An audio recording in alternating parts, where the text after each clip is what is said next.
Coming up on today's show, we'll have all the reaction from Atlanta as Spain hope to return to winning ways against Saudi Arabia. Elsewhere, Belgium faced a similar scenario in Group G, having drawn their opening game against Egypt. They face Iran today. We'll also build up to Argentina against Austria on Monday as Leo Messi attempts to break the World Cup scoring record.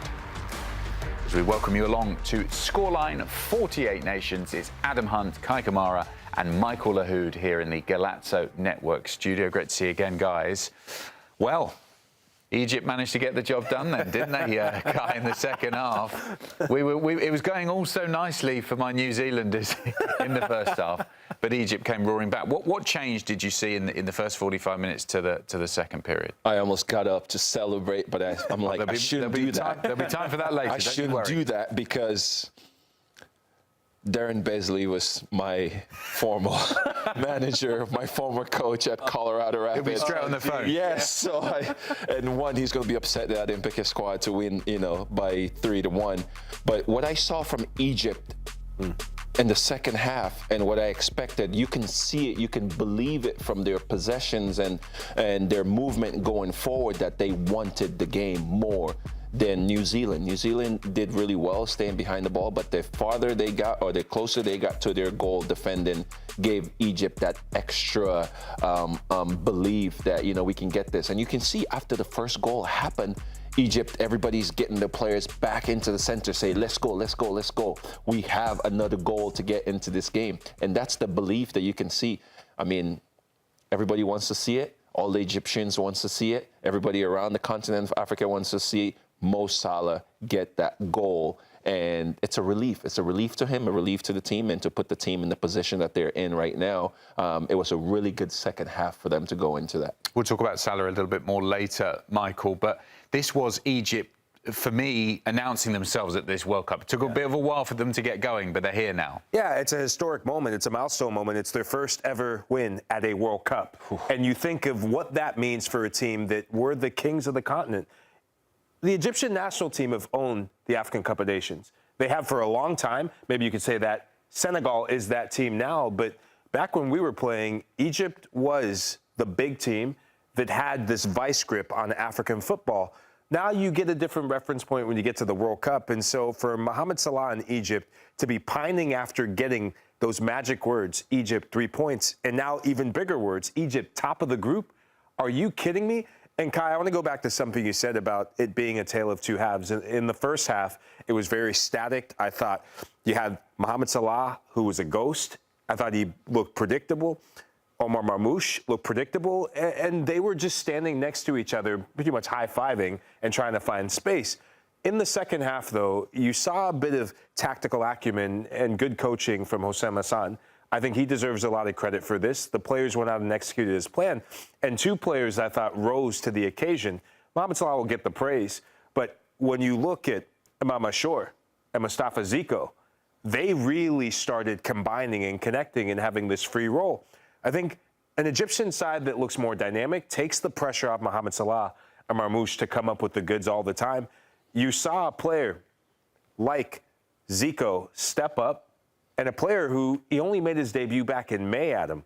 May. That's 3 goals now he scored in his last 4 matches. It's insane. What does it mean, Kai, for such a proud footballing nation in Africa as Egypt to actually record their first World Cup win? What does this take the handbrake off? How do you think that will impact fans of football in the country? I think it's really good. Like Michael just mentioned, they got this 3 points that sets them apart from everybody else in that group. Now they're 4 points there. But for them and for Mo Salah, again, with his legacy and everything, Egyptians were always top of Africa. I know now we're talking about the Senegals, and for example, we might add Morocco into that. They're going to say, hey, you can't take us out of that equation. But for Egypt to be at this point right now, maybe the last tournament for Mo Salah, and getting this win, I think it's really good for the nation, and it's really good for just the continent, period. I'm going to ask you both this question. Where do you think Mo Salah ranks in terms of all-time African players, and I'm including all positions here, so this isn't just a striker, so we're making it pretty broad. I'll start with you, Michael. Yeah, because I won't get it. Yeah, you're shaking your head, so Look, I'll give you a second to think about it. I'm a big Mohamed Salah fan. I'll start at the club level because that has a big impact on how we view African players. I think African players are starting to get more respect with what they do at the national team level. But at the club level, for me, he's Liverpool's greatest ever player. I think what he's done to take Liverpool to go from the team that had the miracle of Istanbul, he's made them perennial, just Premier League giants. They are the biggest club in England right now, in my opinion, still. What they've done to get the Premier League trophy, the Champions League trophies, he has put Liverpool back on a global map, not just an English map. But for African football, I think at the international level, Mohamed Salah, I think people are still wanting to see him get over the line. When you look at the difference between him and Sadio Mane, he's lost to Mane in finals. And so how you can push yourself, and for Salah, I put him top 5. I don't put him top 3. If you can get Egypt into the knockout round and Egypt makes some sort of Cinderella run, then we're having a different conversation for me, because that's what the greats truly do. Mohamed Salah, at his age, I think he's maybe 34 now, he could have a swan song the likes of Roger Milla in 1990. That's how significant this World Cup is for him. It's his last international tournament, and I don't care what's happened to Liverpool, but the inspiration that he's been to the Egyptian national team, so many of these players look up to him. He's a role model. He's an icon. And we saw it just when Egypt needed that moment of inspiration. I mentioned Zico, I mentioned Ashore, but it's Mohamed Salah that has the big nose for the big moment, and he smells blood in the water. He's a killer in the box, and I'm just so happy for him. I think Michael Michael has said enough to put Mohamed Salah top 5 around Africa. Man, a lot of credit to all the other heroes and legends and role models that we grew up, watching in Africa and watching them, make it to the biggest stage. And when you're talking about, the George Weah, you're talking about the Wanko Kanus and all these guys. I mean, it's amazing. But Mohamed Salah, Drogba as well, which it's the king. It's different, But Mohamed Salah, for me, I think it helps a lot that he's coming from Egypt also. Because, Egypt has had their history in football. They've had their history around, and they've dominated Africa and the AFCON and all these things. But Mohamed Salah taking the country into the World Cup and going back into this World Cup, and all of us want him to break that record for his nation. That's one thing. Top 5, yes, I see him in the top 5. I would love to see his involvement more around the continent of Africa and not just inside of Egypt. So more people can feel that impact, from Mo, so that your legacy doesn't just stay in Egypt or stays in Liverpool, but travel around Africa so you can share that around, because people really do worship him all over. Absolutely, and with that goal, he is slowly climbing up the all-time scorers list in terms of Egyptians in world football. And look at the man he's just won behind. Yeah. His coach for Egypt, Hossam Hassan. Maybe that's why I took him off at the end. Didn't want him scoring another goal. Mo Salah moves to 68. He's quite a long way above the third-placed Hassan El Shazli back there on 49 goals. You would think that Salah's going to overtake. He might do it at this World Cup. Now, football is a game, as we know, guys, where sometimes you got to eat humble pie, haven't you? Sometimes you make a call and you get it wrong. And I'll happily admit that earlier I got it wrong. Let's have a look what we said. Out my Kiwis at your peril. What did I tell you before the game? Not exactly vintage World Cup football necessarily from these two, Kai, but so fair. I think New Zealand worthy winners. If you're talking about New Zealand, hold on. Don't let him get. We're watching the same game. If you're talking about New Zealand jumping over someone, I just saw Sermon jumped over everyone. What a beautiful header. I'm not picking their side still. I'm still sticking with Egypt because I did predict 3-1. So New Zealand's got that one goal in. And I'm not great at maths, but I'm pretty sure it ended in 3-1. The king. Is that my crown? And that's why. Can I crown myself right now? And Kai Cameron, that's why they don't let me sit here on my own.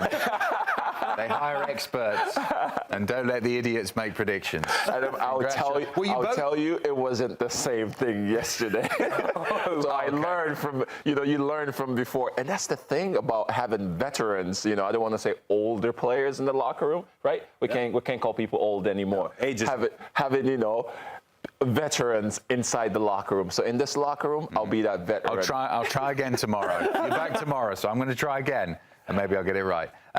We've got the comments coming in on YouTube. Keep those questions and comments coming in. We've got plenty of viewers watching in Egypt. Hello from Cairo, Egypt. Hello.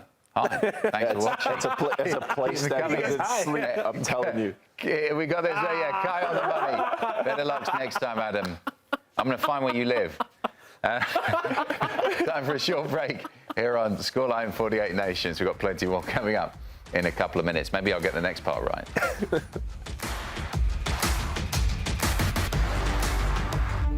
At the start of every year, I find myself wondering again, constantly questioning life's mysteries.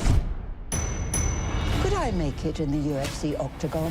When Jeff Probst asks survivors, ready? Do they ever want to say no? Has Dexter ever considered meditation? Will Beth and Rip make it last on the new series Dutton Ranch? If not, Rip, call me. Stream new series and returning favorites, plus huge events. It's going to be the biggest year yet. Welcome to the Running Man. The rules are simple. Survive 30 days. But the entire nation is hunting you down. The grand prize, $1 billion. Win this game. Change your family's life forever. Hunt him down! People will sell you out in a heartbeat. What is happening? Welcome to the Running Man. I'm back. I'm really back. Why am I here? I'm not dead, right? Disruption on this campus will not be tolerated. If I look crazy, it's because that's how I feel. I don't know how to live in two worlds. There are others. But they're not like us. We need to get out of here. Now. Open your eyes. Paramount Plus has a mountain of movies. Wow. New movies. Timeless movies. Guys who are running out of time movies. So get in on the latest blockbusters. Trust me. And relive the moments that get you every time. And that's all I have to say about that. A mountain of movies, now streaming on Paramount Plus. This is European soccer's biggest stage. Written in the stars! What a difference she has made! The question is, can you handle it? Can you handle it? The crowd here feels electric. Stream every match of the UEFA Women's Champions League on Paramount Plus. I lost my dad and my aunt. What aren't you telling me? I'll never know what you've gone through, but I'm sure your dad will want you to be happy. I will not lose the company that my husband started. I want success. Get it for me. This business will bleed you dry. Dad, I'm playing on the house's money now. No, you're playing with the devil's money. What's the plan here? Gotta blow! Yeah, well, I'm just getting started. Landman. All episodes now streaming only on Paramount Plus. Welcome back to Scoreline 48 Nations. Let's stay in Group G, where Belgium continued their disappointing start to this year's World Cup, failing to win their second game in a row. It was a 0-0 draw for Rudy Garcia's side against Iran. And here is Garcia speaking after the game about whether Belgium should be doing better in a weak group.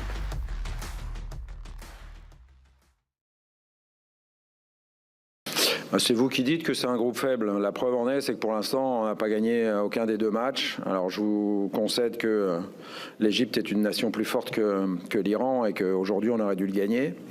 Mais quand il y a si peu de matchs dans un groupe, il ne faut pas manquer les opportunités. Les opportunités, on en a eu.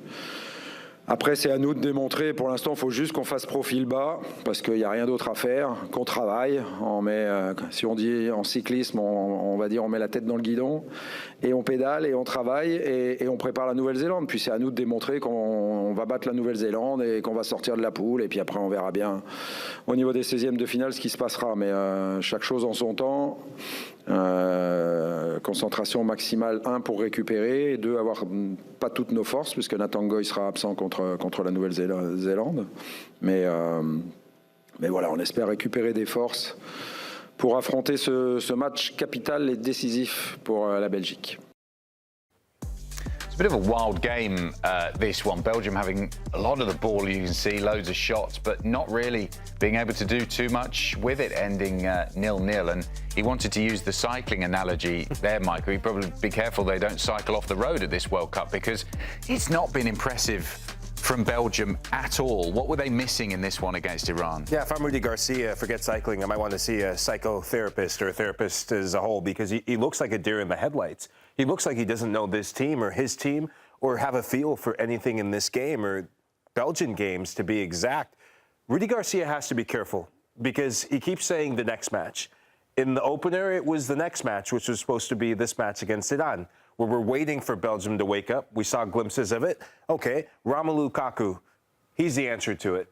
But I don't think I agree with him starting Romelu Lukaku because when we saw Lukaku starting, he played 73 minutes, he still doesn't have that match sharpness and that match fitness and just that guile that you need in the final third. For me, this was a game of wasted opportunities and missed opportunities, but it really just sums up this Belgian side where they look blunt in the final third, Adam. And if you're not scoring goals, you're going to have a big problem because at a certain point, Thibaut Courtois can only keep you out and the opposing side out for only a long time. And on the day, this is a massive disappointment. They're still in it. Everything can change in the third group stage match. But if you ask any Belgian fan, I wouldn't be a Rudy Garcia fan right now at all. And as you saw there, our friends at SofaScore giving him a rating in the 5s in terms of a performance from Romelu Lukaku. And actually, he played more minutes in this game than he did in the entirety of the Serie A season. Such was his struggles with injuries, Kai. Are they putting too much weight on a player who just hasn't played enough football this season coming into the World Cup, do you think? I don't want to say too much weight on a player like Lukaku because he's familiar with this this weight, this pressure that it is for this this Belgium team. Overall, there's Courtois, there's De Bruyne, then there's Tielemans, there's Lukaku. But overall, the coach can say as much as he wants to say. I think he's also speaking to a sense to say, I want these guys to deliver more for this team instead of me just, having to be the man to tell them what to do. We have to put this pressure on these players. Okay, when the whistle blows, we always say the game starts, everybody's equal, everybody's even on the field. But when I'm looking at this squad playing against the Iranian team, is saying, I still expect Belgium to get a result from this game. Yes, they got a red card in about 65th minute of this game, but I still expect them to get something from it. Lukaku came off the bench from the last game. His first play had an impact, and Belgium was able to get a goal from that. But at the same time, now he's in. The consistency of him being on the field with his club team is not working as well, so it's going to be a little bit off. Yeah, and you mentioned there he was better in the first game, and that pushed his average rating over the course of the 2 games up into the 6s. But chronic under-delivery and underperformance has been a theme for Belgium, hasn't it, in the last few World Cups? I know they did finish 3rd once, and people were feeling maybe they should have got to the final that year.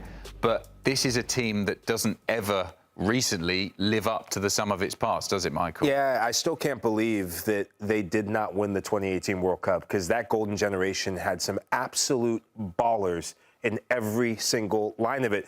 Today, for me, I think we really see the value of having a Jeremy Doku, and I know it's probably controversial for some fans who don't have a heart out there, where Jeremy Doku asking for time off to go be with his family for the birth of his child. But this was a match where Jeremy Doku would have made a difference. Things are going to happen in life and in football where family does come first. I'm a new dad. We're all dads here. I fully back Jeremy Doku to support his family. And I don't think they can, even so, you can't use that as an excuse. This Belgium team is more than good enough, and they've got enough quality in that team. We saw the first 11 should be beating Iran 9 times out of 10. But it comes down to the selection that comes down from the manager. In looking at Alexis Salamakers, I thought he was very poor on the day. He was part of the problem of a player who, when he got into the final third, it just seemed that Belgium were so dependent on Leandro Trossard, who I thought had a good game, and Kevin De Bruyne to come up with the goods, and Tielemans to come up with the goods, that the rest of the team, they were just standing, and Adam, they were watching like this. You got to wake up in the final third, man. You got to get in on the action. And if you're Rudy Garcia, you have to know that you have some quality on the bench. One player that I'd love to see him play more, and I watched a friendly between Belgium and Croatia, and I thought, that's going to be a player. Matias Fernandes-Pardo. We cover him on Scoreline. He plays for Lille.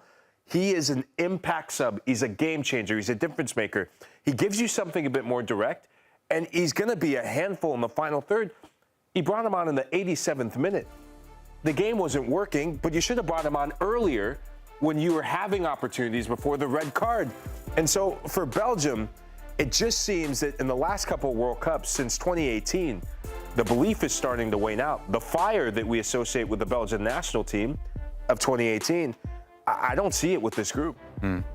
What do you think? It's a different group. It's a different group. Actually, Michael, that was the time I switched. You know, usually they say fans, we have a free transfer. You can support whoever you want. You can move on. I heard about it. Fans have free transfers. That was when, I grew up supporting England, and I wanted to see, England win World Cups and all these things. But 2018 was when I switched alliances and I went to Belgium because I was so happy to see that type of football, the attraction and the players that they had on that team. But I think those days are gone. And we only have a few players, the Courtois and De Bruyne and Lukaku left on that squad to be able to go. And now it's different. This is a different team. So, for example, when we're talking about Jeremy Doku, this pressure should not be put. People from the outside are going to ask that question because they're thinking, if he was there, how, the difference that he would have made. But we talk about this, and I posted this on my social, actually. We're fathers. Happy Father's Day. Yeah. I skipped all games when all 3 of my child was born. I skipped those games because it meant more to me to be there with my wife, to know exactly what's happening. She wants to hold my hands and not anybody else. So I wanted to be there for that. So I know there's a lot of criticism of Jeremy, of, people thinking he should have been at this game. He would have had an impact. Yes, we know that he would have had an impact with this team. But again, it's a Belgium team that's a special team, and playing against a team like Iran, they had to make a difference more. Well said, and family first. You only get those moments once. I think it's his first child as well. So this is a moment you're never going to get again. So I think he, from my perspective, made absolutely the right decision. Well said. We must also pay tribute to Iran. I mean, we're not going to get necessarily into the political side of things, but they have had to go through so much to be at the World Cup and to play these games and to do their talking on the pitch. And they are doing that talking, and to go up toe-to-toe against the likes of, and we can reel off the players, Courtois, De Bruyne, Lukaku, Trossard, so many others, and get a result out of it. Particularly the goalkeeper had a wonderful game, didn't they? No, guys, it's definitely, like you just mentioned, we don't want to, get so deep into this, but somebody personal as myself that's moving from Africa and being a refugee and growing up in America and having the opportunity to do what we do, and now I play sports, I play soccer, and playing in many games that we do playing in the summer times in America, the recovery, what it takes for you to be ready for the next game and the next game. And I hear from the Iranian national team and the coach and the captains and talking about their recovery, getting ready for next games. This is something that's really special to this team. This is something that they're setting history to say the things that we're overcoming to be able to be on the field to put up these performances that we're putting on for our nation. So it's more than football. We're not going to talk about it, but it's more than football, and I give these players a lot of credit for what they're doing. And Alessa spotted 10 there in the ratings for the goal. I don't know if we've had. Did Messi got a 10? So it's Messi. It's a World Cup of goalkeepers who gets a 10. But he deserved it. I'm glad you spotted that, because Alireza Baranvad was the difference for the Iranians today. He was sensational.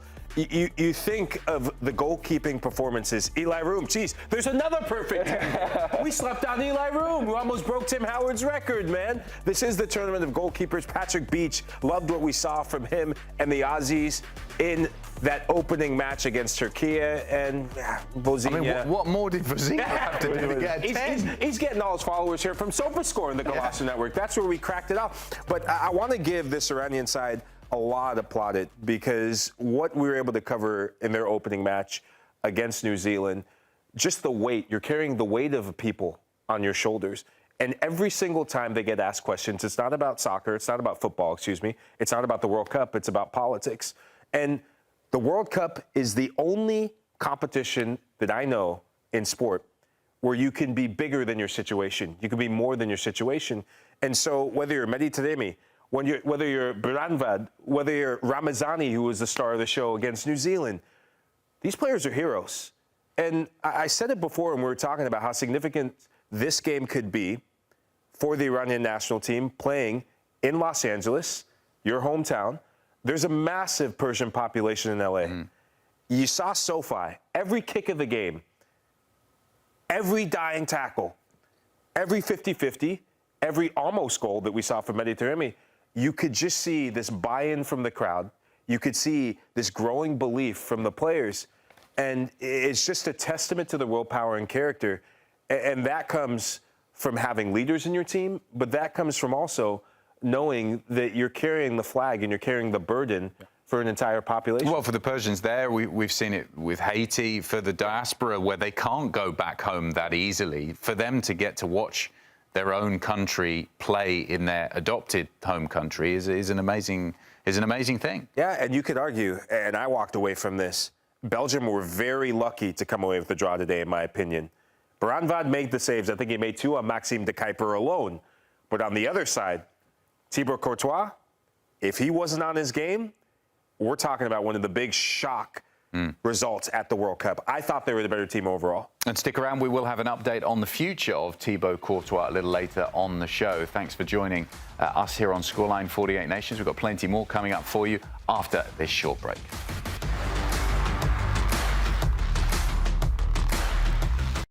At the start of every year, I find myself wondering again, constantly questioning life's mysteries. Could I make it in the UFC octagon?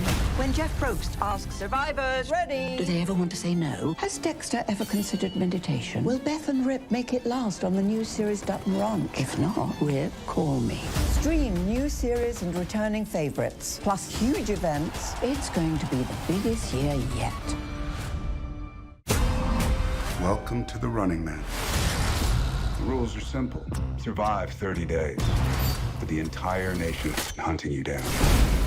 The grand prize, $1 billion! Win this game. Change your family's life forever. Hunt him down! People will sell you out in a heartbeat. What is happening? Welcome to the Running Man. I'm back. I'm really back. Why am I here? I'm not dead, right? Disruption on this campus will not be tolerated. If I look crazy, it's because that's how I feel. I don't know how to live in 2 worlds. There are others. But they're not like us. We need to get out of here. Now. Open your eyes. Paramount Plus has a mountain of movies. Wow. New movies. Timeless movies. Guys who are running out of time movies. So get in on the latest blockbusters. Trust me. And we live the moments that get you every time. And that's all I have to say about that. mountain of movies, now streaming on Paramount Plus. This is European soccer's biggest stage. Written in the stars! What a difference she has made! The question is, can you handle it? Can you handle it? The crowd here feels electric. Stream every match of the UEFA Women's Champions League on Paramount Plus. I lost my dad and my aunt. What aren't you telling me? I'll never know what you've gone through, but I'm sure your dad will want you to be happy. I will not lose the company that my husband started. I want success. Get it for me. This business will bleed you dry. Dad, I'm playing on the house's money now. No, you're playing with the devil's money. What's the plan here? Gonna blow! Yeah, well, I'm just getting started. Landman. All episodes now streaming only on Paramount Plus. Welcome back to Scoreline 48 Nations. Let's jump over to Group H now, where we saw Spain back in action in Atlanta against Saudi Arabia, hoping to avoid going 2 games without a win at the start of this World Cup. And they won 4-0. Lamine Yamal, one of the scorers. Here's their manager, Luis de la Fuente, hitting back at the critics. Me parece una auténtica barbaridad dudar de este equipo. 33 partidos consecutivos sin perder. O sea, eso me parece una barbaridad, cuestionar a este equipo. Que puedes tener un día bueno, menos bueno, regular, sí, eso es el fútbol, es así. Pero cuestionar y dudar de este equipo, de esta generación de futbolistas tan jóvenes, con un recorrido excepcional, eso es lo que me parece injusto. Pero dicho esto, creo que me encanta que tenga el honor de dirigir este grupo de futbolistas, es un orgullo para mí, poder dirigir a un grupo de futbolistas que son un ejemplo para mucha gente, para el fútbol y para los deportistas que amamos este deporte. Rodrigo es siempre importante, siempre esté como esté, porque siempre hace las cosas bien, siempre fácil, siempre es un referente para el equipo. Y vuelvo a decir, todo esto dicho, con Martín Zubimendi detrás, que es el segundo mejor del mundo, en mi opinión. Pero tenemos la tranquilidad de que en el momento que no esté Rodrigo, está Martín, o pueden jugar también juntos. Y lo harán cuando creamos oportuno, pero si no, pues tenemos a otros grandísimos futbolistas que también ofrecen un gran rendimiento. Pero Rodrigo, yo creo que, cuestionar a Rodrigo me parece de verdad, es que se me pone la piel de gallina. And I think Spanish fans collectively could breathe a sigh of relief after picking up 3 points and plenty of goals in that game, so they moved to 4 points, they topped the group. And a +4 goal difference, the only team on 4 points in Group H. Uruguay on 2 after a couple of draws. Cape Verde there on the same number of points as well, so they're level on points and goal difference. Saudi Arabia stuck on 1 point. Before we talk about the game and the difference we saw from Spain there, just quickly on Luis de la Fuente, he was very strong. That first line, saying, what was it? He said it was an outrage that people are questioning Spain after that 33-match unbeaten run, Michael. You played obviously for different managers throughout your time. As a player, do you like it when, do they like it when a manager comes out strongly in the press like that? Yeah, absolutely. I mean, Luis de la Fuente has the complete buy-in of the Spanish national side. They're the reigning European champions. And I think we live in an age where people love the emotional reaction and take nothing away from what Cabo Verde did and frustrated Spain. But I don't think people, if you take the emotion out of it, if you take the sensationalism out of it, I don't think people are as frustrated about the result as they are the lineup selections. He deserves some criticism for that because I thought he got some things wrong in that first match. To start Gavi at left wing, that's on De La Fuente. That's not on Gavi. And Gavi, I thought, was poor and looked like a fish out of water.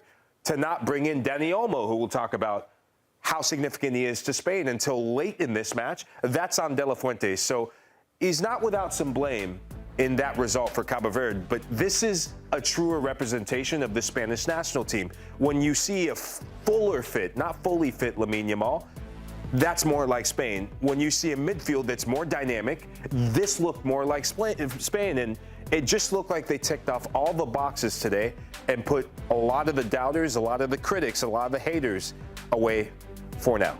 Some pretty high numbers in there, Kai, from SofaScore. Lamine Yamal getting an 8.3, scored the first goal to get Spain going. And I mentioned about the releasing of pressure. You could almost hear that in the stadium once they scored that first goal. He didn't quite look at his top level. We don't know how fit he is on a scale of 0 to 100. What did you make of his performance?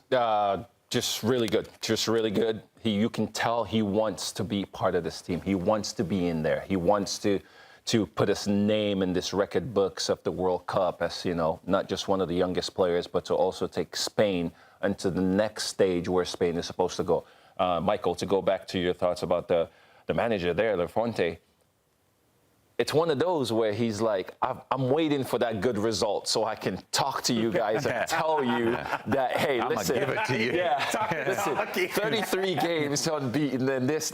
So, you know, but I was waiting for that. And Lamine Yamal came into the game to open up the score sheet to say, you know, you guys have been asking for him. His fitness is not at the highest level right now, but I'm going to risk it. I'm going to put him in there because guess what? I also feel a little bit of a pressure. But today he came on and he got the first goal and he set the team off to the next stage, basically to say, okay, come on, guys, let's go. Here's more goals. Here's more goals. Mark, you certainly make the case this was only Saudi Arabia and there are tougher tests to come for Spain if they want to win the World Cup. What do they need to really build on as we look towards the knockout stages, if they are going to go really deep in this competition? A lot of people have them to win it. What do they need to get better at? I think just continue to show that ruthlessness. And when you look at some of the changes that Spain had today, it was a completely different team that we saw. I thought De La Fuente amended and corrected some of his mistakes in that first match. There's some competition for places in the Spanish national team. We look at the two fullbacks, Marc Cucurella. Good to see him put in a good performance. He's going to keep on playing. I thought he looked excellent going forward, looked freer, and maybe that's because he's not playing for Chelsea anymore, and he's going to Real Madrid. And there is one player that really stood out in Oyarzabal, who we'll get to in a bit, but one player that I think really made a good case for him was Pedro Porro. He needs to start from Spain moving forward. Marcos Llorente, I love him for Atleti. This isn't his time. And so seeing players like Porro really give a good account of himself and players like Dani Olmo put a stamp on this national team and in this match, I think Spain is growing. But we got to talk about the main man, though. Not Lamine. Lamine wasn't the star of the show today, contrary to popular belief. It's Oyarzabal, and I know you're a big fan of him, Kai. No, yeah. Go ahead, Adam. No. I was going to ask you about the question. We can bring up his stats there from the game, and also the way that he goes about it, both for club and country. He's a little bit different to the profile we've seen of Spanish players in the past. You can see his heat map there, and SofaScore have given him a 9.4. And remember, he only played for 45 minutes. He is a player that brings a lot to this team, and I think if, as we were talking about earlier with Michael, if they're going to go a long way in this competition, it's because he's going to keep playing well and making contribution. They need them. I was going to say we need them. Like I'm in the locker room saying, hey, you're a Spain fan as well now. How many teams do you got? Teams that's winning. I'm with you. No, but definitely you look at him. You look at Mikel Oyarzabal. The team needs him. The team needs other players that's going to take pressure off of the big stars. You know, and I'm sorry that if I'm not calling him a star because he's looking at himself as a star. You know, a player that puts up a lot of goals for his club team, Real Sociedad, back-to-back 18 goals seasons. Like it's amazing. And he comes into the national team and he's ready to perform. Again, we're looking at this Spanish national team that's had really top strikers before, the Fernando Torres, you know, the David Villa and Morata and those guys and Raúl. I mean, I don't even want to push it that far now, but it's amazing to see that he says, listen, I'm 29 years old. Maybe you're looking at me as it's late in my career, but I'm performing in my club level. My team's doing well, and I'm here for the national team, and I'm ready to score goals. The goals that he scored today, he could have had a hat trick. He had the outside of the foot off the crossbar. I mean, that's just a player that's really enjoying himself right now. Michael, is he someone who, as Kai mentioned, he's maybe latter stages of his career, late 20s, and we're not going to diminish what Real Sociedad have achieved, but could he play for a really, really big club? Because I always feel like what he delivers for the national team, particularly recently, it looks to me like he could cope with that. Yeah, I think some players are comfortable representing the club of their people. He's Basque through and through. So I don't think he actually needs to go to a bigger club because his club are Copa del Rey champions. His club are making waves in Spanish football, albeit in a different way. Now, you had mentioned some of the iconic Spanish strikers of all time. For me, it is so alarming how we continue to discount his impact on the Spanish national team. He's arguably one of the most underrated players at this World Cup right now. And the numbers truly don't lie, because when you go back in the last 21 matches that Oyarzabal has scored, Spain's only lost one game, and that was against France in the Nation League final. So Lamine Yamal's the entertainer. Rodri is the standard we measure Spain by. But for me, Oyarzabal is their difference maker in the final third. He's their difference maker in the box, and he's their match winner. He's sensational for me in the final third. Yes, ominous signs for the rest of the teams in the World Cup. Spain getting back on track with a 4-0 victory over Saudi Arabia in their second group game. We're going to take a short break here on Scoreline 48 Nations. Plenty more coming up in a couple of minutes.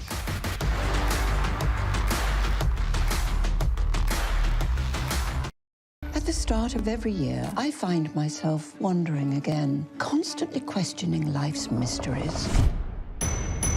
Could I make it in the UFC octagon? When Jeff Probst asks survivors, ready? Do they ever want to say no? Has Dexter ever considered meditation? Will Beth and Rip make it last on the new series Dutton Ranch? If not, Rip, call me. Stream new series and returning favorites, plus huge events. It's going to be the biggest year yet. Welcome to the Running Man. The rules are simple. Survive 30 days. But the entire nation is hunting you down. The grand prize, $1 billion. Win this game. Change your family's life forever. Hunt him down! People will sell you out in a heartbeat. What is happening? Welcome to the Running Man. I'm back. I'm really back. Why am I here? I'm not dead, right? Disruption on this campus will not be tolerated. If I look crazy, it's because that's how I feel. I don't know how to live in two worlds. There are others. But they're not like us. We need to get out of here now. Open your eyes. Paramount Plus has a mountain of movies. Wow. New movies. Timeless movies. Guys who are running out of time movies. So get in on the latest blockbusters. Trust me. And we live the moments that get you every time. And that's all I have to say about that. A mountain of movies, now streaming on Paramount Plus. This is European soccer's biggest stage. Written in the stars! What a difference she has made! The question is, can you handle it? Can you handle it? The crowd here feels electric. Stream every match of the UEFA Women's Champions League on Paramount Plus. I lost my dad and my aunt. What aren't you telling me? I'll never know what you've gone through, but I'm sure your dad will want you to be happy. I will not lose the company that my husband started. I want success. Get it for me. This business will bleed you dry. Dad, I'm playing on the house's money now. No, you're playing with the devil's money. What's the plan here? Gonna blow! Yeah, well, I'm just getting started. Landman. All episodes now streaming only on Paramount Plus. Welcome back to Scoreline 48 Nations. Let's recap some of the biggest news from around planet football now. Starting over in England, Spurs midfielder Lucas Bergvall has reportedly asked to leave Tottenham over the summer. The 20-year-old, as we know, currently with Sweden at the World Cup. And he has reportedly made the club aware of his wish to play more regular first-team football. Bergvall only started one game under Roberto De Zerbi and only played a total of 44 minutes in De Zerbi's 6 games in charge at the end of the season. Back closer to the World Cup, Belgium goalkeeper Thibaut Courtois has told reporters in the US that this might be his final World Cup. The 34-year-old has played in 4 in total now and has made over 100 international caps. He also revealed he would like to end his club career at Real Madrid, where he's won plenty of titles, including 2 Champions Leagues.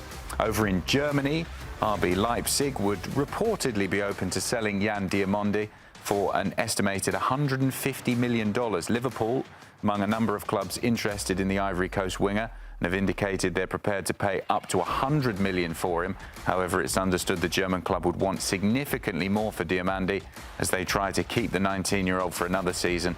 And he, of course, impressed in his nation's World Cup opener as they beat Ecuador 1-0. He is extremely highly rated, guys. If you cast your mind back a few years ago, not too many years ago, to when you were 19, I'm going to ask you both this. What would you have said to your 19-year-old self if you had the likes of Liverpool and those big clubs coming after you and you were playing well for your country at the World Cup? What do you think the next move should be for him? You're asking me at that age, I will be telling everyone in my club, I want to go, I want to go, I want to go. But if I was to advise a young man like Diamonde, is to stay at the club that he's at now to grow and mature a little bit more. So one more season in the Bundesliga. One more season in the Bundesliga. I really respect the German league, German football, German style of really maturing players to make sure that, you know, they're ready. I'm not saying the German league, all the players there should get ready to move on to another league, but he will mature a lot more being there than just jumping into the likes of, you know, Liverpool right away and not knowing what's going to happen. There's almost a double battle here, Michael, because it's a lot of money for a club like Leipzig if they can get around 100, maybe they're not going to get 150, but somewhere between 100 and 150 for him. That's a lot of money for them in the Bundesliga. But then also from the player's perspective, should he stay or should he go? What do you think? I think with every touch of the football that we see from Jan Diamonde, the price tag's only going to go up. And this is Leipzig doing business, where they're saying, hey, we believed that he was a talent before anyone else did. We invested in him. We gave him the deal. Now, if you really want him, Liverpool, if you really want him, PSG, the price tag just went up. You see what's on offer. You see how good he is. If you want him, show me the money. I wish I had cash right here. Show me the money. Now, I'm with you, Kai. I think for his development, and we need to do this a bit more to protect our young stars, especially some of our young African footballers. He is sensational to watch. He could put a highlight reel of his performance against Ecuador, cooking Pierre Nkapie alone, and give it to any club around the world. A Pierre Nkapie who does not get beat 1v1, made him look ordinary across that match in the opener, and just incredible to see his confidence grow. But he's 19 years old. He hasn't even played European football yet. He hasn't even played a Champions League match. There's going to be expectations on him now going into next season. Irregardless of what he does at the rest of this World Cup, he's already caught everyone's attention. Let him play. Let him grow. Let him enjoy his football now. Let him cook. Let him cook. Let him cook. Let him cook. Well, he's been cooking at the World Cup so far. He's only played one game, so as long as he doesn't get injured, I think he's going to add a few more zeros to that price tag. Time for a short break here on Scoreline 48 Nations. We've got plenty more coming up for you after the break. At the start of every year, I find myself wondering again, constantly questioning life's mysteries. Could I make it in the UFC octagon? When Jeff Probst asks survivors, ready? Do they ever want to say no? Has Dexter ever considered meditation? Will Beth and Rip make it last on the new series Dutton Ranch? If not, Rip, call me. Stream new series and returning favorites, plus huge events. It's going to be the biggest year yet. Welcome to the Running Man. The rules are simple. Survive 30 days, but the entire nation is hunting you down. The grand prize, $1 billion. Win this game. Change your family's life forever. Hunt him down! People will sell you out in a heartbeat. What is happening? Welcome to the Running Man. I'm back. I'm really back. Why am I here? I'm not dead, right? Disruption on this campus will not be tolerated. If I look crazy, it's because that's how I feel. I don't know how to live in two worlds. There are others. But they're not like us. We need to get out of here now.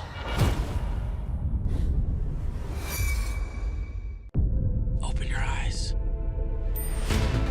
Paramount Plus has a mountain of movies. Wow. New movies. Timeless movies. Guys who are running out of time movies. So get in on the latest blockbusters. Trust me. And we live the moments that get you every time. And that's all I have to say about that. A mountain of movies, now streaming on Paramount Plus. This is European soccer's biggest stage. Written in the stars! What a difference she has made! The question is, can you handle it? Can you handle it?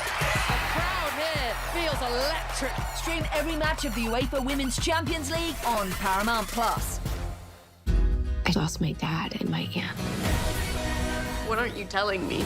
I'll never know what you've gone through, but I'm sure your dad will want you to be happy. I will not lose the company that my husband started. I want success. Get it for me. This business will bleed you dry. Dad, I'm playing on the house's money now. No, you're playing with the devil's money. What's the plan here? Gonna blow! Yeah, well, I'm just getting started. Landman. All episodes now streaming only on Paramount Plus. Welcome back to Scoreline. 48 Nations World Cup action just keeps on coming. On Monday, 4 more games, including 3 of the biggest stars back on the pitch. Lionel Messi, Kylian Mbappe and Erling Haaland all in action on Monday. Argentina against Austria, France, Iraq, Norway taking on Senegal, and then the late game is Jordan versus Algeria. And we'll keep you right up to date with all the latest news and reaction across our network with a full day of coverage, starting with morning footy, 10 a.m. Eastern. After that, it's match day at 3 p.m. and then at 7 p.m. And then we've got Scoreline for you, wrapping everything up at 10 p.m. Eastern as well. Our man Nico Cantor has completed his epic 30-hour RV journey from Seattle to his next stop in Texas and sent us this report with the Argentina fans getting ready for the game in Dallas. Guys, we have been here hours at the Clyde Warren Park in Dallas, and Argentines from all over the world have shown up for this banderazo, the rally that Argentines tend to do at big matches. If it's a World Cup, a Copa America, any tournament, they show up in droves. I've talked to people that live in La Pampa. I've talked to people that live here in Dallas and in New York as well. People that have sacrificed everything. They left their families, they've digged into their life savings to just celebrate Argentina and to celebrate their Argentinianness with others. Perhaps their neighbors, perhaps they're people that they don't even know, but they're united today by one common spirit, and they haven't stopped. The World Cup is what they are defending, and all their anxiety, they're taking it out here on the streets of Dallas with passionate songs, with chants, and the heat doesn't stop it. We went all the way into the middle of the mosh pit, drenched in sweat. I had to change. It was awesome. I used to do this a lot. I did it in Germany, in South Africa, and Brazil when I went as a fan, and now as a journalist, you tend to stay a little bit out, but of course, we've been on the road, coast to coast. I had to get in it and celebrate it again. This is awesome. Argentina's defending their title. Dallas will be their home for the next couple of days because their third group stage game is here, and it has been a party. It will be a party, win or lose. Nico, at the heart of the action again. He says it will be a party. Will it be a messy party for this game as we saw against Algeria, or Austria going to spoil the party? I don't think he should have said win or lose.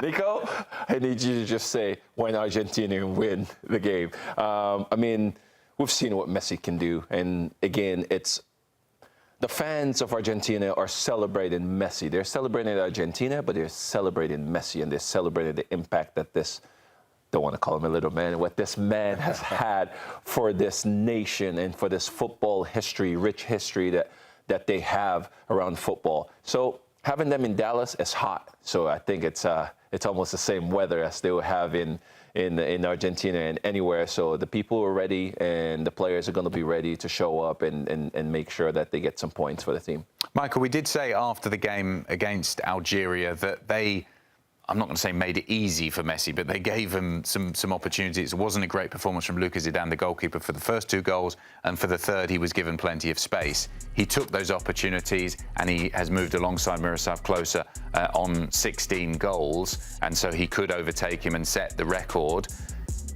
How do Austria go about stopping him, or is he just going to be able to score more and break that record in this game? Well, Kai and I were talking about it, where it's almost written in the stars and almost telegraphed to you what Argentina are going to do. Of Messi's going to get the ball in the build-up, the ball's going to get out wide, and shocker, who's going to get the ball in the final third at the top of the box? Lionel Messi. It's the most difficult thing to stop in world football. And I thought Algeria, they were very respectful, probably too respectful, probably also a bit naive. You won't see that from this Austrian side. They're looking to make a statement at this World Cup. And what a better statement it would be than to take the scalp of Argentina. Now, the one thing Argentina need to do that I thought they really did in the second half was to get a bit more balance and probably get a bit more width. I thought Nico Gonzalez coming in gave them a bit more balance than they had in the first half, because Thiago Almada, it just seemed like everyone was coming in and cramping up Messi's style a bit. And Messi was still getting his goals, but you're still wanting to see the best version of Argentina. There's still a long way to go in this World Cup, but I would love to see other players continue to step up like we did see in 2022. Let's chat to a man who I'm sure has made plenty of money after betting on Lionel Messi down the years. John Bucketsheimer joins us now. Buckets, let's have a look back at your bets from today. How did you get on? Were we winning or losing, or somewhere in the middle? I think we're pretty happy today. We had 7 bets across the Golazo Network. We ended up hitting 5 of the 7. We hit Spain on the first half spread, Yamal anytime goal scorer, Araujo to score or assist, both teams to score in Egypt, and Egypt over 1.5 team total. The 2 big misses were Valverde to score or assist for Uruguay, and then Belgium versus Iran, both teams to score. Guys, I told myself I was going to bet on every single World Cup game. I might never bet on Belgium again. I cannot get a read on this team to save my life. No matter what I say they do the opposite. So I might have to retire from betting on Belgium. I can't read these guys anymore. Am I the only person on Golazo Network who doesn't believe in who believes in New Zealand? Everybody else thinks they're going to lose. Keep believing. Yeah, keep come on, believing. You got it. Buckets, what about tomorrow's action? What are we looking forward to? We're looking at 4 bets across tomorrow's 4 matches, starting with Argentina versus Austria. If you are battling to win Group J, winner's most likely going to top this group here. You're going to have to press, because if you're Austria, you're not stopping Messi from scoring. You're not going to stop Argentina from scoring. You got to make something happen. So I do expect Austria to find the goal sheet and both teams to score at even money there. For France versus Iraq, I'm going to bet the exact same thing I've bet now for the last 2 years anytime I see Olise on the pitch. Olise to score or to record an assist is again at even money. He did it in the first match against Senegal. I'm going to take this every match I can until they either win the World Cup or they get knocked out. It just feels like it's too easy at this point. Bet number 3, Norway versus Senegal. This is a bit of a tricky one just because we've seen in the past how good defensively Senegal can be. I just don't know if that matters when you've got a pissed off Nordic Viking running down at you, screaming all the way down across the pitch. I've got Norway to score 2 or more in this game, sitting at plus 115. And then the 4th and final bet, we've got Jordan versus Algeria.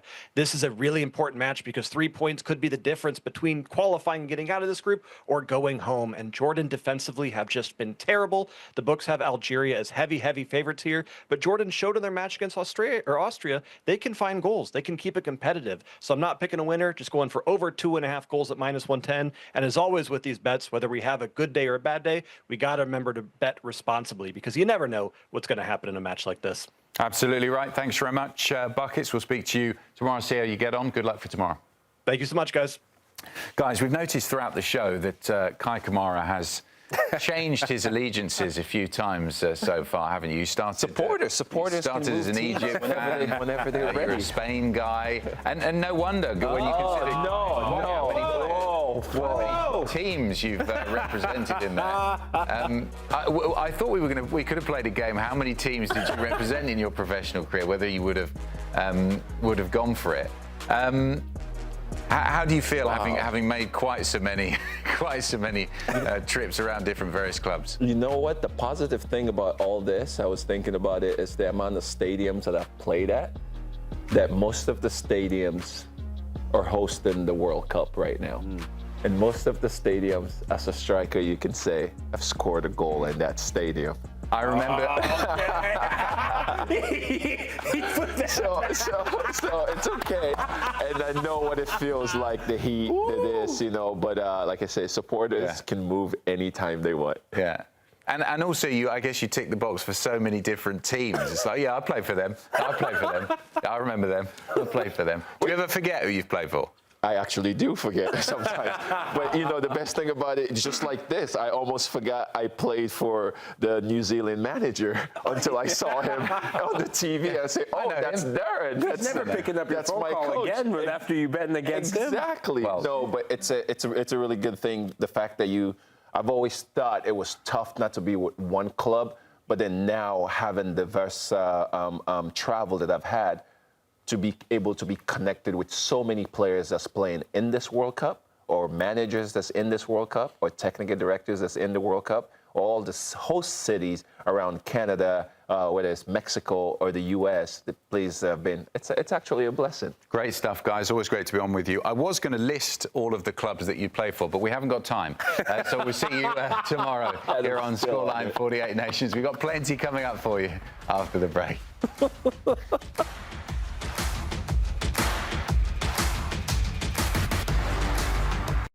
At the start of every year, I find myself wondering again, constantly questioning life's mysteries. Could I make it in the UFC octagon? When Jeff Probst asks survivors, ready? Do they ever want to say no? Has Dexter ever considered meditation? Will Beth and Rip make it last on